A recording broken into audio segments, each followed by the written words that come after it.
السلام علیکم ورحمۃ اللہ وبرکاتہ۔ الحمد للہ وحدہ والصلاة والسلام علی من لا نبی بعدہ۔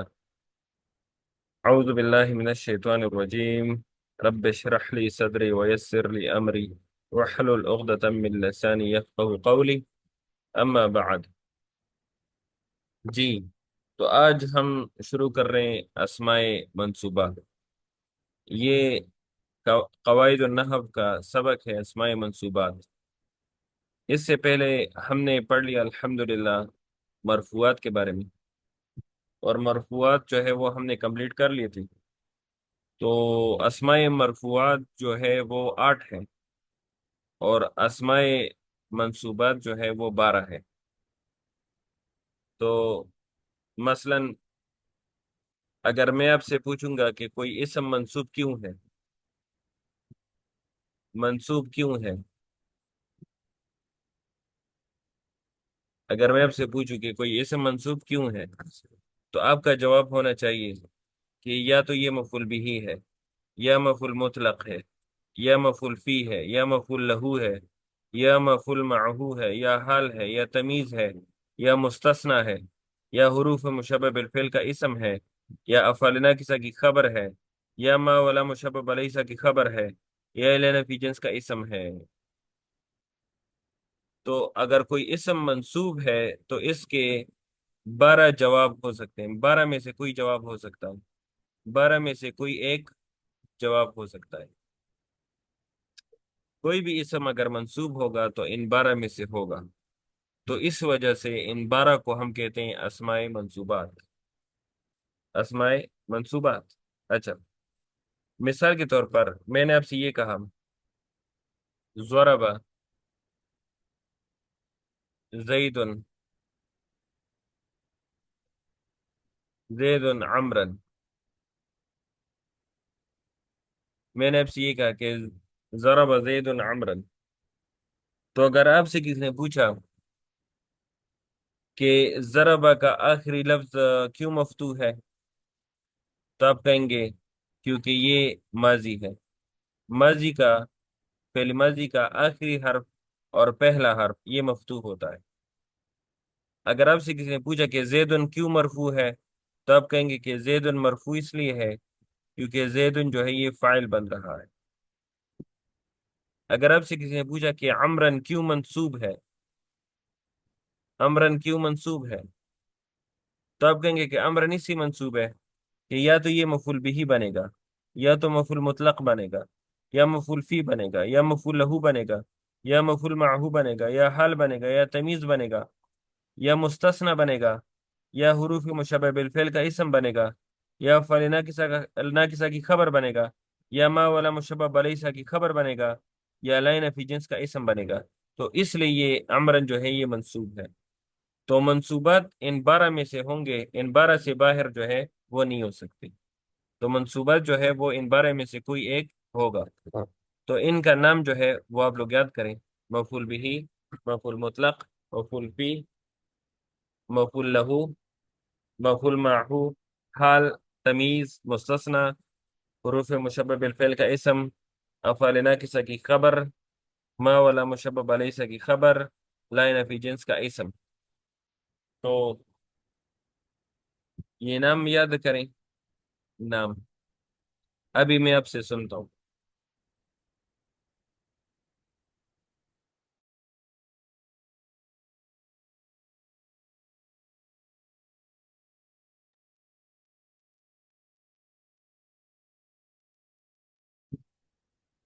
جی سنائیں، سنائیں بسم ادھر۔ اللہ الرحمن الرحیم۔ مفعول به، مفعول مطلق، مفعول فیہ، مفعول لہ، مفعول معہ، حال، تمیز، مستثنی، افعال ناقصہ کا افعال ناقصہ کی خبر، حروف مشبہ بالفعل کا اسم، ما ولا مشابہ بلیسا کا کی خبر، اور لائن فی جنس کا اسم۔ ماشاء اللہ، بارک اللہ فیک، زبردست، الحمدللہ، یہ ہمیں یاد ہو گئے، آسان ہے یاد کرنا۔ مفعول بھی، مفعول مطلق، مفعول فی، مفعول لہو، مفعول معہو، حال مستثنى، تمیز، حروف مشبہ بالفعل کا اسم، افعال ناقصہ کی خبر، ما والا مشبہ بلیسا کی خبر، لا نفی جنس کا اسم۔ اچھا، نمبر ایک میں کہہ رہے کہ انہیں مفاعیل خمسہ کہتے ہیں، مفاعیل خمسہ۔ خمسہ کا مطلب کیا ہوتا ہے بتائیں؟ خمسہ کا مطلب یعنی اس سے مراد یہ جو پانچ مفعول بھی، مفعول مطلق، مفعول فی، مفعول لہو، مفعول معہو، یہ مراد اچھا یہ مراد ہے۔ اچھا تو اس ہم مفاعیل خمسہ کہتے ہیں، ماشاء اللہ بارک اللہ فیک۔ اچھا جی،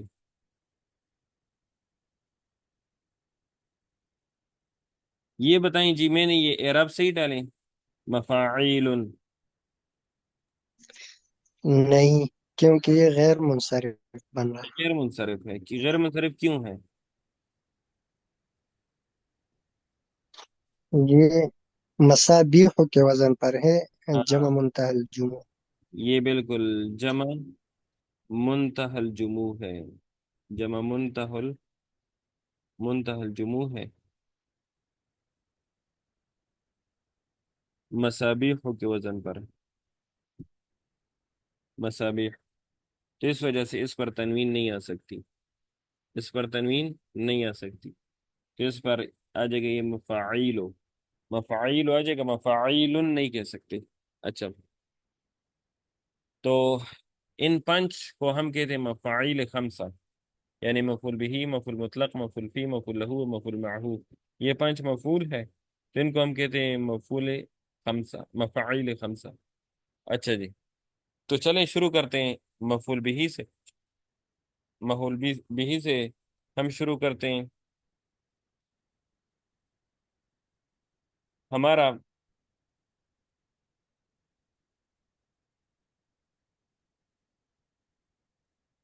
جو آج کا سبق ہے وہ ہے سبق نمبر 15، سبق نمبر 15۔ اچھا جی، تو سبق نمبر 15 ہے مفاعیل خمسہ، مفاعیل خمسہ۔ اچھا جی، تو یہ جتنے بھی مفاعیل ہیں یہ سارے منصوب ہوں گے، یہ سارے کیا ہوں گے؟ منصوب ہوں گے۔ اچھا جی،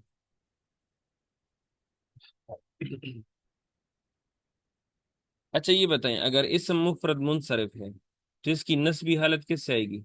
اسم مفرد منصرف کی نسبی حالت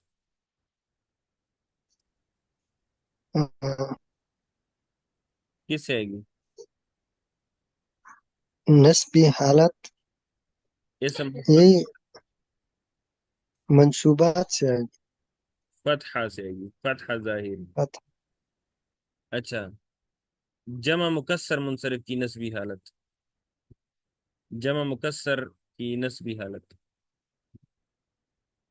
وہ بھی یہ فتحہ کے ساتھ، ماشاء اللہ۔ یہ جمع مؤنث سالم کی نسبی حالت، جمع یا مؤنث مؤنث سالم کی کسرہ کے ساتھ آئے گی۔ کسرہ کے ساتھ آئے گی، مؤمناتن، مؤمناتن، ماشاء اللہ۔ یہ بتائیں غیر منصرف کی نسبی حالت کس سے آتی ہے؟ غیر منصرف کی نسبی حالت غیر منصرف کی نسبی حالات فتح کے ساتھ آئے گی۔ فتحہ کے ساتھ آئے گی۔ یہ بتائیں تثنیہ کی نسبی حالت کس سے آئے گی؟ تثنیہ کی تثنیہ کی نسبی حالات یا ما قبل مفتوح کے ساتھ آئے گی۔ یا کے ساتھ آئے گی؟ اچھا، آ، یا کے ساتھ آئے گی، کنفرم ہے؟ ما- یا ما یا ما قبل مفتوح اور نون مکسور، ماشاء اللہ۔ اچھا یا سے آئے گی۔ اچھا، جمع مذکر سالم کی نسبی حالت کس سے آئے گی؟ جمع مذکر سالم کی نسبی حالت جمع مذکر سالم کی نسبی حالات ما قبل مکسور یا ما قبل مکسور۔ یا ما قبل مکسور، ماشاء اللہ، بس یا سے آئے گی، یا ہی گئی۔ اسماء ستہ کی نسبی حالت اسماء ستہ کی نسبی حالات الف کے ساتھ آئے گی۔ الف کے ساتھ آئے گی۔ اچھا، یہ بتائیں اسم مقصور کا نسبی حالت، اسم مقصور اس کا تقدیری ہوتا ہے، وہ تقدیری ہوتا ہے. اچھا جی. اس میں اسم منقوص کی نسبی حالت، اسم منقوص فتحہ ظاہری کے ساتھ. ظاہری. اچھا جی. اسم مضاف بے متکلم کی نسبی حالت، اسم مضاف بے. وہ بھی تقدیری ہوتا ہے. آپ کی آواز سلو ہو گئی یار. اس کا بھی تقدیر اعراب ہے. تقدیری کے ساتھ وہ تقدیری ہوتی ہے تینوں حالتوں میں. اچھا تو یہ الحمدللہ ہم پڑھ چکے ہیں، اور یہ آپ کو یاد ہونی چاہیے یہ باتیں،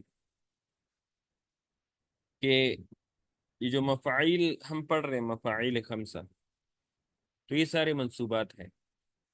تو کبھی منصوب جو ہے، کبھی منصوب یہ ہمیں ظاہر ہوگا فتحہ سے، کبھی یہ منصوب ہمیں ظاہر ہوگا اس فتحہ سے، کبھی نسبی حالت کثرہ سے ظاہر ہوگا، کبھی فتحہ سے، کبھی یا سے، کبھی یا سے، کبھی الف سے، کبھی ظاہری نہیں ہوگا تقدیری ہوگا، کبھی فتحہ سے، کبھی تقدیری ہوگا. تو اس کا مطلب یہ ہوا کہ یہ جو نسبی حالت ہے ان کی علامات یہ ہو سکتے ہیں.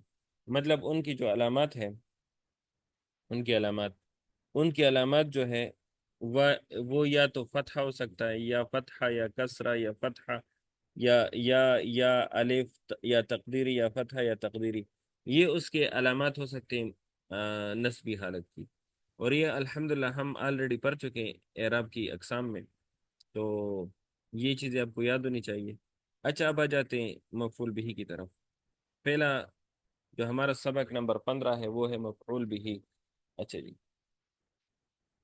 تو مفاعل خمسہ میں پہلا ٹاپک ہے مفعول بہی. تو سنیں جی. وہ اسم منصوب جس پر فاعل کا فعل واقع ہو. کیا کہہ رہے؟ کہ جس پر فاعل کا فعل واقع ہو، یعنی اس طرح کہیں کہ اسم منصوب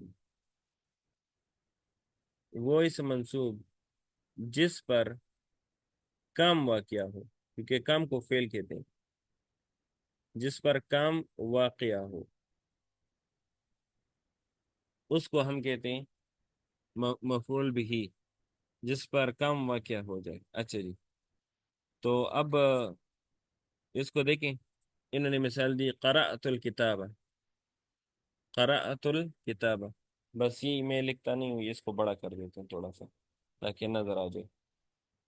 یہ ہمارے پاس ہے قرأت الکتاب، یعنی میں نے کتاب پڑھی، میں نے کتاب پڑھی. اچھا جی. تو قرأت الکتاب، میں نے کتاب پڑھی. تو بتائیں کم کس پر واقع ہوا؟ کم کس پر واقع ہوا بتائیں. کتاب پر. آپ کی آواز بہت الکتاب. خیال میں آ رہی ہے. الکتاب پر. ہاں کتاب پر. میری آواز تو صاف آ رہی ہے نا، کہ نہیں میری آواز میں جی کچھ؟ جی. نہیں نہیں، آپ کی آواز صاف آ رہی. الحمدللہ. تو میں نے کتاب پڑھی، تو اس کا مطلب ہے کہ پڑھنے کا جو کام ہے وہ کتاب پر واقع ہوا. تو کتاب کو کہیں گے مفعول بھی، کیونکہ کتاب پر جو ہے یہ کام واقع ہوا. اور کتاب منصوب بھی ہے، کتاب جو ہے منصوب بھی ہے. اچھا جی. تو پہلا سوال، کتاب منصوب کیوں ہے؟ پہلا سوال، کتاب منصوب کیوں ہے؟ جواب دے جی. کیونکہ یہ مفعول بھی بن رہا یہ مفعول بھی بن رہا ہے. اچھا. دوسرا سوال، کہ یہ جو نسب کی علامت ہے، نسب کی علامت یہ کیا ہے؟ نسب کی علامت کیا ہے؟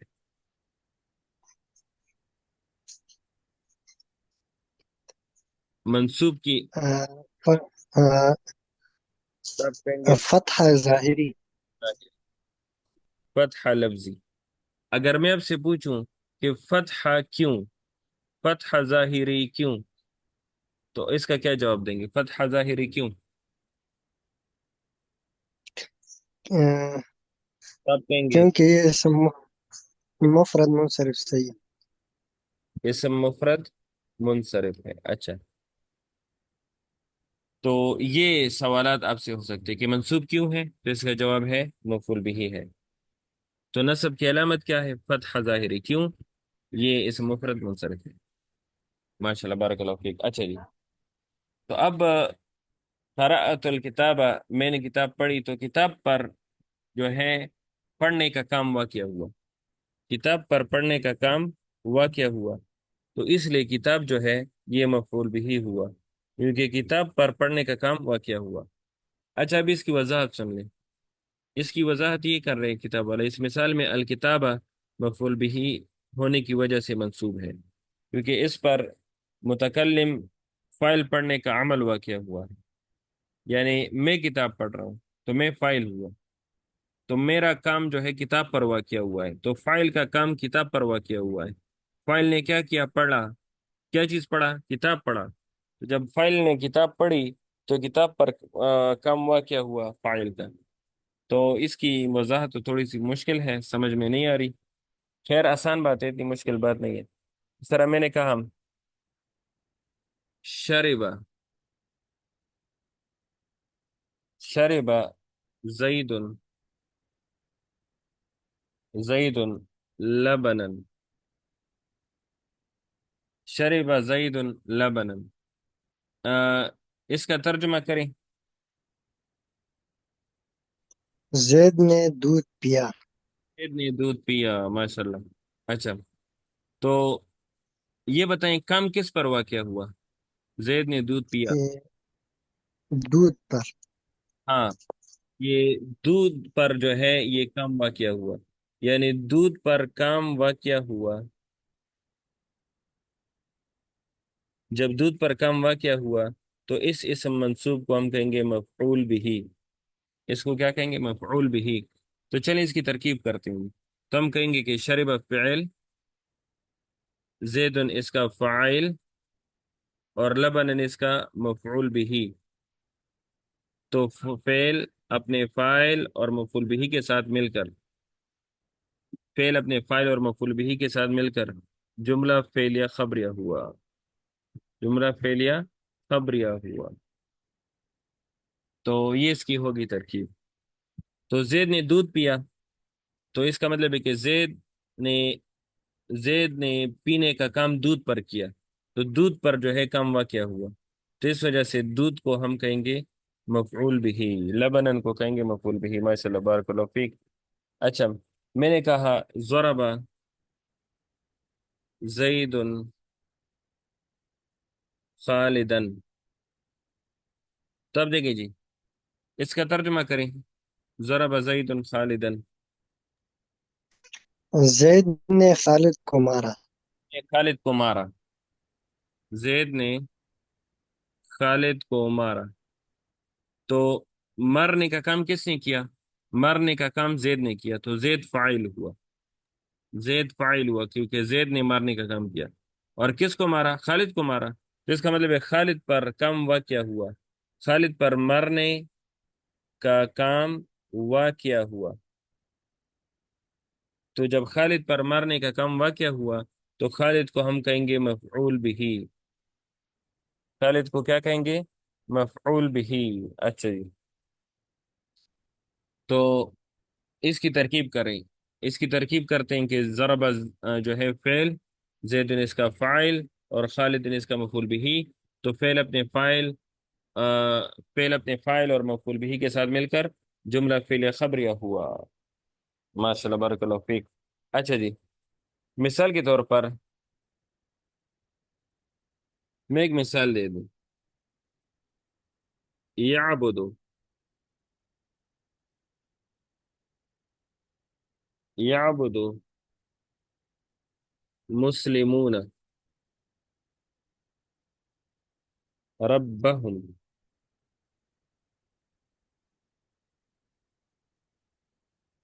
یعبد مسلمون ربهم.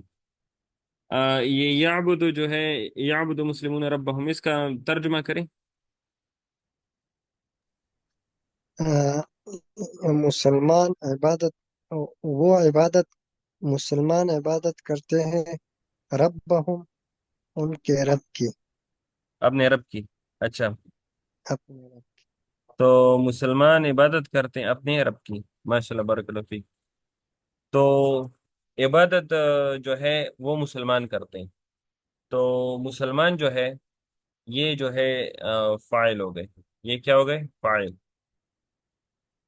تو آپ کو تو پتہ ہے کہ فاعل مرفوع ہوتا ہے. تو یہ بتائیں ادھر رفع کی علامت کیا ہے؟ رفع کی علامت. واو ہے وہ. ہاں. واو. رفع کی علامت وہ ہے. رفع کی علامت وہ کیوں ہے؟ کیونکہ یہ جمع مذکر سالم ہے. جمع مذکر سالم ہے. تو یعبدو کیا ہوا؟ فعل. یہ یعبدو کس وزن پر آ رہا ہے؟ کس باب سے ہے یعبدو؟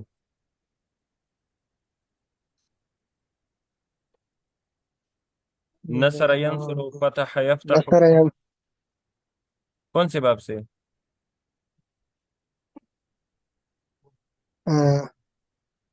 نصر ینصر سے. نصر ینصر سے. اچھا جی. اور عبادت کس کی کرتے ہیں؟ اللہ تعالیٰ کی عبادت کرتے ہیں. تو اگر آپ سے کوئی پوچھے کہ ربا جو ہے ربا یہ منصوب کیوں ہے، تو آپ کہیں گے کیونکہ یہ مفعول بن رہا ہے. یہ ربا منصوب کیوں ہے؟ کیونکہ یہ کیا بن رہا ہے؟ منصوب بن رہا ہے. اچھا. تو ہم کہیں گے کہ ربا مضاف. میں نے آپ کو بتایا تھا کہ جب ضمیر متصل آ جائے کسی اسم کے ساتھ، جب کسی اسم کے ساتھ ضمیر متصل آ جائے تو ہم اس کا اعراب ترکیب کریں گے مضاف مضاف الیہ. تو اس کو کہو مرکب اضافی. مرکب اضافی ہو کر یہ مفعول بھی بن گیا. مفعول بھی بن گیا. تو فعل اپنے فاعل اور مفعول بھی سے مل کر جملہ فعل خبریہ ہوا. یہ اس کی ترکیب ہو گئی. اچھا. تو اس کی بہت سارے مثالیں اور بھی ہیں، لیکن امید ہے یہ سمجھ آ گیا ہوگا کہ مفعول بھی اس کو کہتے ہیں جس پر فعل واقع ہو جائے، یعنی جس پر کم واقع ہو جائے تو اس کو ہم کہیں گے مفعول بھی. جس طرح میں کہتا ہوں میں نے کھانا کھایا، میں نے کھانا کھایا، تو اس کا یہ مطلب ہے کہ کام کس پر واقع ہوا؟ تو کام جو ہے یہ کھانے پر واقع ہوا. تو کھانا جو ہے یہ مفعول بھی ہے. اچھا. اب آ جاتے ہیں مفعول مطلق کی طرف. مفعول مطلق. اچھا.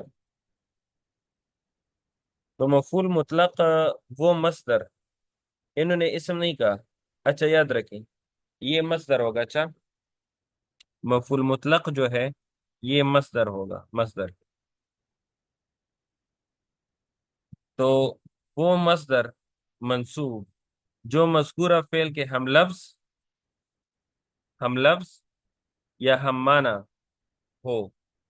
جو فعل کے ہم لفظ یا فعل کے ہم معنی ہو اور فعل کے بعد اس کی تاکید.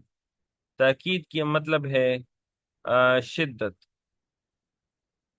تاکید کا مطلب ہے شدت. نو. نو کہتے ہیں اقسام کو یا انداز کو. انداز کو. عدد. عدد کا مطلب ہے تعداد. عدد کا مطلب ہے تعداد. لیکن ہمارے اس کتاب میں نو کی یا عدد کی کوئی مثال نہیں ہے. ہمارے اس کتاب میں صرف تاکید کی مثال ہے. تاکید یعنی اگر ہم بار بار کوئی چیز کرتے ہیں، بار بار کوئی چیز بولتے ہیں، بار بار بار بار بولتے ہیں، تو بار بار کیوں بولتے ہیں؟ تاکہ اس میں تاکید پیدا ہو جائے، تاکہ اس میں پختگی پیدا ہو جائے، تاکہ اس میں شدت پیدا ہو جائے. تو اس لیے ہم کوئی چیز کو بار بار کرتے ہیں. تو بار بار تکرار کرنا یہ تاکید کی علامت ہے. بار بار تکرار کرنا یہ تاکید کی علامت ہے. یہ بات یاد رکھیں. اور نوع کا مطلب اقسام بھی ہے اور نوع کا مطلب انداز بھی ہے.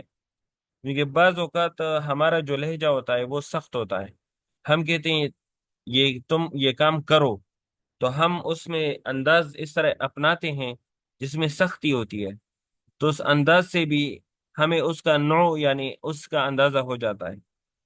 اور عادت کے اعتبار سے بھی یعنی ہم اس کو بار بار پڑھتے ہیں، بار بار جب کرتے ہیں تو اس عادت سے بھی وہ پتہ لگ جاتا ہے. اچھا. تو اس تعریف کو دوبارہ پڑھتے ہیں. وہ مصدر منصوب جو مذکورہ فعل کے ہم لفظ اور یا ہم معنی ہو تو ایک بات یاد رکھیں کہ اس میں فعل کا اور مفعول مطلق کا مادہ ایک جیسا ہوگا. فعل اور مفعول مطلق کا مادہ ایک جیسا ہوگا. یہ ایک پوائنٹ نمبر 1 ہوا. یہ ہم لفظ کی بات بتا رہا ہوں. ہم لفظ کا مطلب ہے کہ فعل اور مفعول مطلق کا مادہ ایک جیسا ہوگا. پوائنٹ نمبر 2، فعل کا اور مفعول مطلق کا معنی ایک جیسا ہوگا. اچھا، تو اس کا یہ مطلب ہے کہ یہ دو شرطیں اس کے لیے ہونی چاہیے کہ فعل اور مفعول مطلق کا مادہ ایک جیسا ہوگا یا ان کا معنی ایک جیسا ہوگا. تو یہ بات آپ لوگ یاد رکھو. اچھا جی، ہم لفظ کا مطلب ہے کہ ان کا مادہ ایک جیسا ہوگا، اور ہم معنی کا مطلب ہے کہ ان کا معنی ایک جیسا ہوگا. اچھا، تو اب مثال سے سمجھتے ہیں. فرحت فرحا، فرحت فرحا. اچھا جی، تو اس کو دیکھیے جی. فرحت میں خوش ہوا. فرحا، فرحا خوش ہونا، یعنی جیسے خوش ہونا ہوتا ہے. تو جیسے خوش ہونا ہوتا ہے اس طرح میں خوش ہوا.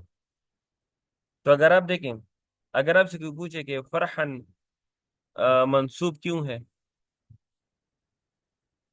یہ فرحن منصوب کیوں ہے، تو آپ کہیں گے کہ یہ منصوب اس لیے ہے کیونکہ یہ جو فرحن ہے یہ مفعول مطلق بن رہا ہے. یہ مفعول مطلق بن رہا ہے. تو اگر آپ سے کوئی پوچھے کہ مفعول مطلق کیوں بن رہا ہے، تو آپ کہیں گے کیونکہ یہ مصدر ہے. یہ فرحن کیا ہے؟ مصدر ہے. اب اگر آپ سے کوئی پوچھے کہ فرحن مفعول مطلق کیوں بن رہا ہے، اس کی کوئی نشانی بتاؤ، تو آپ کہیں گے کیونکہ یہ فعل کے ہم لفظ ہے، فعل کے ہم مادہ ہے. یعنی دیکھیں، فرحتوں میں مادہ کیا ہے؟ فرحتوں میں مادہ ہے فرح، اور فرحن میں بھی مادہ ہے فرح، فرح.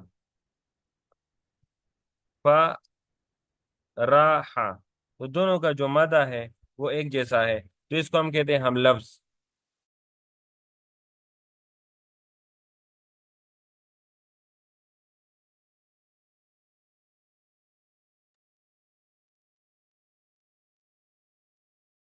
اچھا جی، تو فرحن جو ہے، فرحن اس کا جو مادہ ہے اور فعل کا جو مادہ ہے وہ ایک جیسا ہے، اس لیے یہ ہم مادہ ہے، تو اس لیے یہ مفعول مطلق بن رہا ہے.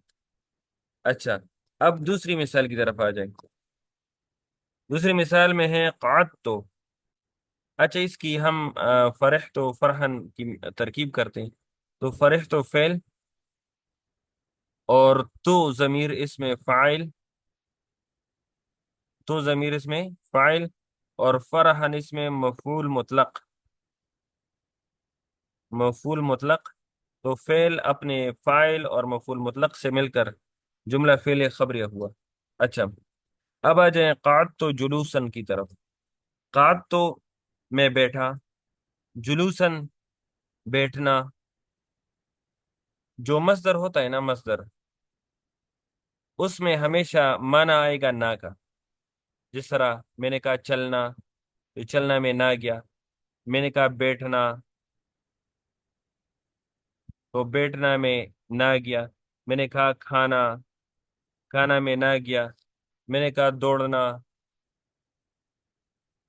میں نے کہا لکھنا، تو آخر میں نہ آئے گا. تو اس سے ہم مصدر کی پہچان کریں گے کہ مصدر کے معنی میں آخر میں نہ آئے گا. اچھا، تو قعدت جلوسن میں بیٹھا، بیٹھنا، یعنی میں اس طرح بیٹھ گیا جس طرح بیٹھنا ہوتا ہے. اچھا، تو اب اگر آپ سے کوئی پوچھے کہ یہ بیٹا اب جب آ گیا تو دوبارہ بیٹھنے کا کیا مقصد ہے، تو آپ کہیں گے کہ یہ بیٹھنے کی تکرار آ گئی. جب بیٹھنے کی تکرار آ گئی تو اس میں تاکید پیدا ہو گئی. جب اس میں تاکید پیدا ہو گئی تو ہمیں پتہ چل گیا کہ یہ فعل کی تاکید بتا رہا ہے، تو اس لیے یہ مفعول مطلق بن رہا ہے.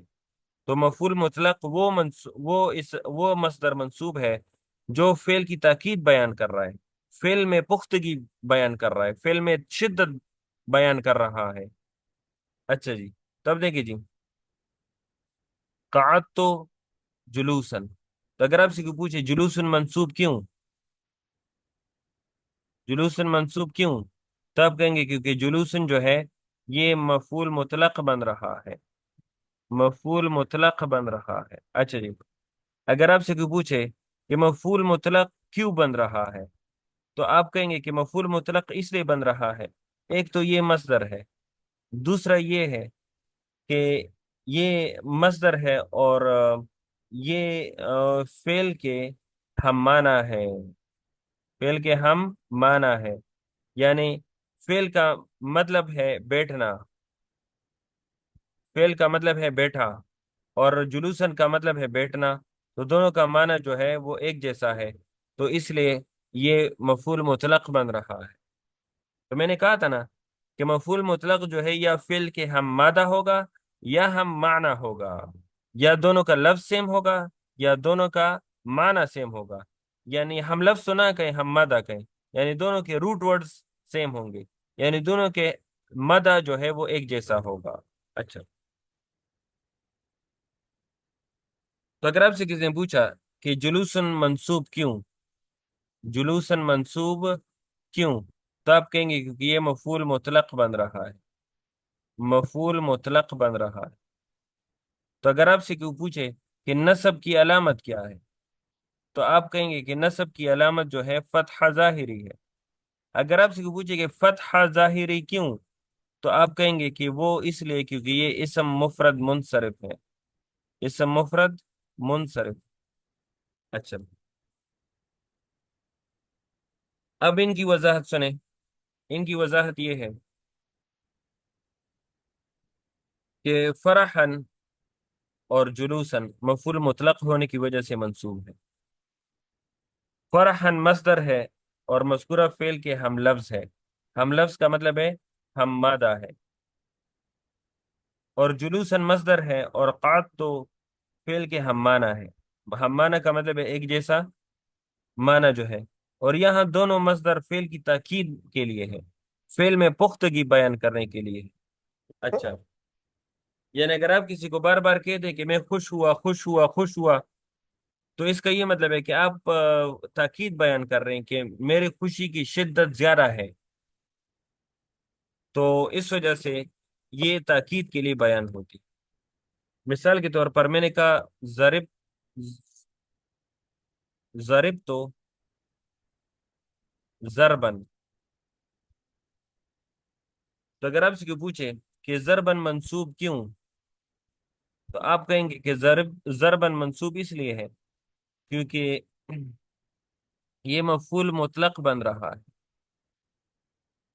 یہ مفعول مطلق بن رہا ہے، کیوں؟ کیونکہ یہ مصدر ہے، ایک نشانی تو یہ ہے، دوسرا یہ ہے کہ یہ فعل کے ہم معنی ہے، نہ سوری، فعل کے ہم لفظ ہے، ہم لفظ کا مطلب ہے ہم مادہ ہے، یعنی فعل میں بھی ضاد را اور با ہے، اور ضربن میں بھی ضاد را اور با مادہ ہے، تو دونوں کا مادہ ایک جیسا ہے، اس کا مادہ اور اس کا مادہ ایک جیسا ہے، اس لیے ضربن جو ہے یہ مفعول مطلق بن رہا ہے۔ مثال کے طور پر میں نے کہا عقل تو عقلن، عقل تو عقل تو عقلن، تو یہ عقلن مفعول مطلق ہے، کیوں؟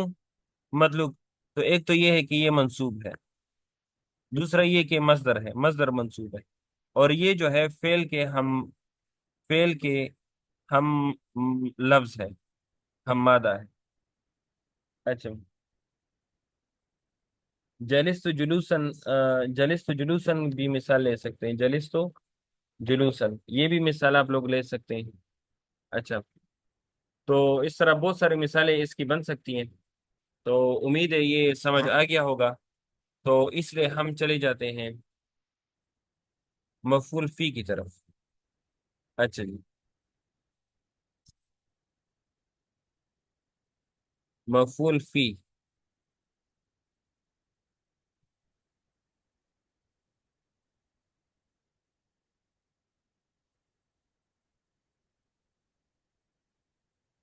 مفعول فی ہی وہ اسم جو بتقدیر فی منصوب ہو، جو بتقدیر فی منصوب ہو، یعنی جس میں فی پوشیدہ ہو، فی جو ہے یہ پوشیدہ ہو، تقدیرن کا مطلب ہے چھپا ہوا ہو، پوشیدہ ہو، تو جس میں فی چھپا ہوا ہو اور فعل کا وقت یا جگہ بتانے کے لیے ذکر کیا جائے، فعل کا وقت یا جگہ بتانے کے لیے ذکر کیا جائے۔